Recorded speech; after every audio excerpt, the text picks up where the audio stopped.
खेड पोस्टे अंतर्गत एका खाजगी क्लासमध्ये 10वीच्या 2 मुलांमध्ये पूर्वीच्या त्यांच्या काही भांडण असेल त्याच्यावरून वाद झाला होता. त्या वादावरून एका मुलाने दुसऱ्या मुलाला चाकू मारलेला आहे. त्याच्यामध्ये एक मुलगा हा मयत झालेला आहे. असा गुन्हा घडलेला आहे. गुन्हा दाखल करण्याची प्रक्रिया चालू आहे आणि पुढचा तपास चालू आहे. ही घटना कोणत्या वेळेत घडली? त्यावेळेला क्लास सुरू होता आणि वार कुठं कुठला? घटना आज सकाळी 9 वाजता घडलेली आहे. क्लासच्या रूममध्ये जेव्हा क्लास चालू होता तेव्हा घडलेली आहे आणि गळ्यावर आणि पोटावर वार आहे. खरं तर सर, लहान वयामध्ये कुठेतरी संस्काराचे किंवा शिक्षणाचे धडे घेणारी मुलं आज अशा क्रूरतेपर्यंत जात आहेत. काय नागरिकांनी आणि समाजाने बोध घेतला पाहिजे?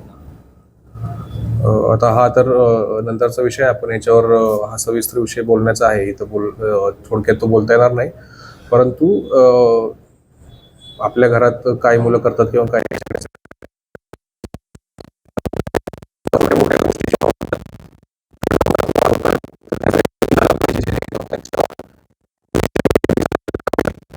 तो पुढचा मोठा होणारा प्रसंग टळतो. जेव्हा छोटी छोटी भांडणं होतात त्याचं रिपोर्टिंग व्हायला पाहिजे, जेणेकरून त्याच्यावर मग आपल्याला त्यावेळी जर ॲक्शन झाली, त्यावेळी समुपदेशन झालं, त्यांना समुपदेशनही करता येतं, काउन्सिलिंग करता येतं, त्यातून मग पुढे असे मोठे होणारे गुन्हे टळू शकतात. पालकांमध्ये संवाद कसा असावा असं वाटतं तुम्हाला? कारण तुमचा एक अनुभव आहे, तर तुम्ही काय आव्हान कराल पालकांना, खास करून मुलांशी कसं राहायला? पालकांना आमचं आवाहन राहील की मुलं काय करतात, त्यांचं फ्रेंड सर्कल कोणतं आहे, ते मोकळ्या वेळेत काय करतात, शाळेच्या पूर्वी शाळेनंतर काय करतात, याच्यावर लक्ष असेल तर थोडंसं आपल्याला ती माहिती ॲडव्हान्समध्ये मिळू शकते.